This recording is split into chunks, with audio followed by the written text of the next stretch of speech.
స్వామి వివేకానంద ఒకసారి చెప్పారు, సనాతన హైందవ ధర్మం ఒక అంతులేని సైన్స్, పరిశోధించే కొద్దీ అద్భుతాలు బయటపడతాయి అని. ఈరోజు మనం వాడుతున్న space technology, computers, medical advancements, అణుసిద్ధాంతం, ఇవన్నీ ఆధునిక శాస్త్రవేత్తలు గత 200 సంవత్సరాలుగా కనిపెట్టారని మనం అనుకుంటున్నాం కదా. కానీ వీటన్నింటికీ మూలాలు వేల సంవత్సరాల క్రితమే మన భారతీయ పురాణాల్లోనూ వేదాల్లోనూ ఉన్నాయని మీకు తెలుసా? ప్రపంచం కళ్ళు తెరవకముందే మన ఋషులు ఈ విజ్ఞానాన్ని అందించారు. అసలు మహాభారతంలో జరిగిన ఈ అద్భుత ప్రయోగాలు ఏంటి, మన సనాతన ధర్మంలో దాగి ఉన్న ఆ సైన్స్ ఏంటో ఈ వీడియోలో క్షుణ్ణంగా తెలుసుకుందాం. హాయ్ అండి, నమస్తే, welcome to my channel Omni Tales. Mahabharata రచయిత వేదవ్యాస మహర్షి తన గ్రంథంలో కొన్ని అద్భుతమైన శాస్త్రీయ అంశాలను ప్రస్తావించారు. అవి వింటే మీరు చాలా ఆశ్చర్యపోతారు. మహాభారతం అంటే మనకు గుర్తొచ్చేది కౌరవులు పాండవుల మధ్యన జరిగిన కురుక్షేత్ర యుద్ధం. కౌరవులు ఎంతమంది? 100 మంది. వారి తల్లి ఎవరు? గాంధారీదేవి. గాంధారికి కలిగిన 100 మంది కౌరవులు ఏకకాలంలో జన్మించడం వెనుక ఉన్న రహస్యం ఏంటో తెలుసా? గాంధారీదేవికి కలిగిన పిండ మాంస ముద్దను వ్యాస మహర్షి 101 భాగాలుగా విభజించి నెయ్యితో నింపిన కుండలలో భద్రపరిచారు. సరిగ్గా 2 ఏళ్ల తర్వాత వారు జన్మించారు. ఇది ఎలా సాధ్యం? దీనినే నేటి సైన్స్ ఎక్స్ట్రా యూటరిన్ గెస్టేషన్ లేదా ఆర్టిఫిషియల్ ఊంబ్ టెక్నాలజీ అంటుంది. అంటే తల్లి గర్భం బయట శిశువుని పెంచడం. ఇది ఆధునిక సైన్స్కి కూడా అంతుచిక్కని అద్భుత ప్రయోగం.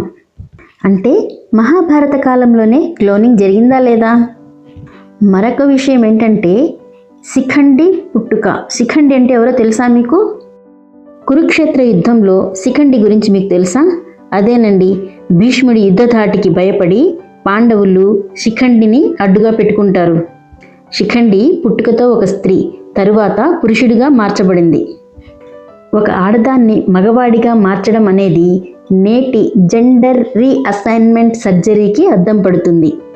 అంతేకాదండి, కేవలం నీటి నుండి సంతాన ఉత్పత్తి జరగడం ద్వారానే భీష్ముడి జననం జరిగింది.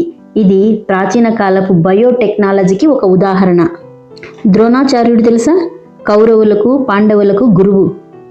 ఈయన అప్పట్లో ఒక టెస్ట్ ట్యూబ్ బేబీ అని మీకు తెలుసా? ద్రోణ అంటే కుండ అని అర్థం. భరద్వాజ మహర్షి తన రేతస్సును ఒక పాత్రలో భద్రపరచడం ద్వారా ద్రోణుడు జన్మించాడు. అందుకే ఆయనను మొదటి టెస్ట్ ట్యూబ్ బేబీగా పిలుస్తారు.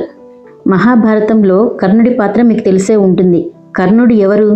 ఆయన సూర్య తేజస్సు ద్వారా కుంతీదేవికి జన్మించాడు.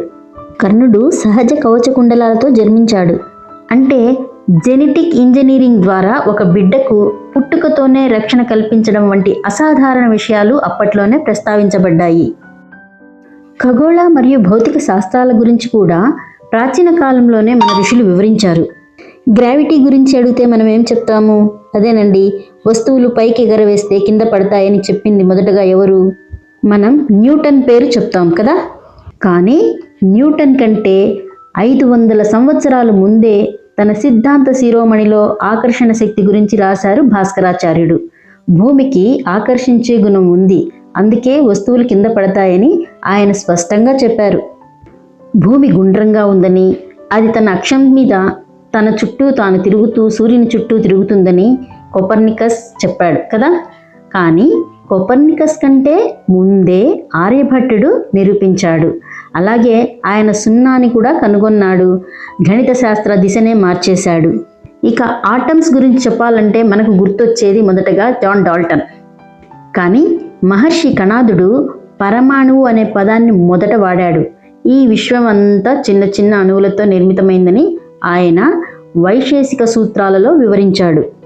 ఇక వరాహమిహిరుడు భూకంపాలను ముందుగానే ఊహించే శాస్త్రాన్ని రాశాడు. జల వనరులు భూమిలో ఎక్కడెక్కడ ఉన్నాయో కనుగొనే విద్యను కూడా ఆయన వివరించాడు. ఇక మెడిసిన్ మరియు ఇంజనీరింగ్ శాస్త్రాల గురించి కూడా వేదాలలో ఉంది.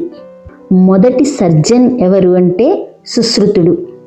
ఈయన 300 రకాల ఆపరేషన్లు మరియు 120 రకాల సర్జికల్ ఇన్స్ట్రుమెంట్స్ గురించి కూడా వివరించాడు.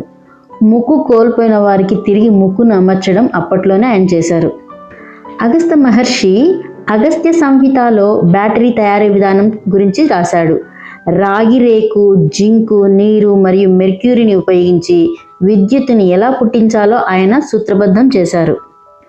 వైమానిక శాస్త్రంలో భరద్వాజ మహర్షి విమానాలు ఎలా గాలిలో ఎగురుతాయి, పైలట్లు ఎటువంటి ఆహారం తీసుకోవాలి, రాడార్ల నుంచి విమానాన్ని ఎలా తప్పించాలి అనే విషయాలను వివరించాడు. నేటి DNA పరిశోధనలకు మూలాలు బోధిధర్మ బోధనల్లో ఉన్నాయని, మనిషి అంతర్గత శక్తులను ఎలా మేల్కొల్పాలో ఆయన వివరించారని చరిత్రకారులు చెబుతారు. స్వామి వివేకానంద ఒకసారి చెప్పారు, సనాతన హైందవ ధర్మం ఒక అంతులేని సైన్స్, పరిశోధించే కొద్దీ అద్భుతాలు బయటపడతాయి అని. మనం పూజించే ప్రతి దైవం, మనం పాటించే ప్రతి సంప్రదాయం వెనుక ఒక శాస్త్రీయ కారణం ఉంటుంది. కొన్ని లక్షల ఏళ్ల క్రితమే మన ఋషులు ఏ పరికరాలు లేకుండా కేవలం మేధస్సుతో గ్రహాల గతిని, మానవ శరీరాన్ని ఎలా అర్థం చేసుకోగలిగారు అనేది నేటి సైన్స్ కూడా అంతుచిక్కని ప్రశ్న. ఇవన్నీ కథలు కావండి, మన భారతీయ రక్తంలో ఉన్న విజ్ఞానం. ఎందరో విదేశీయుల దండయాత్రల వల్ల, నలంద వంటి లైబ్రరీల విధ్వంసం వల్ల మనకున్న ఎంతో గొప్ప సమాచారం కాలిపోయింది.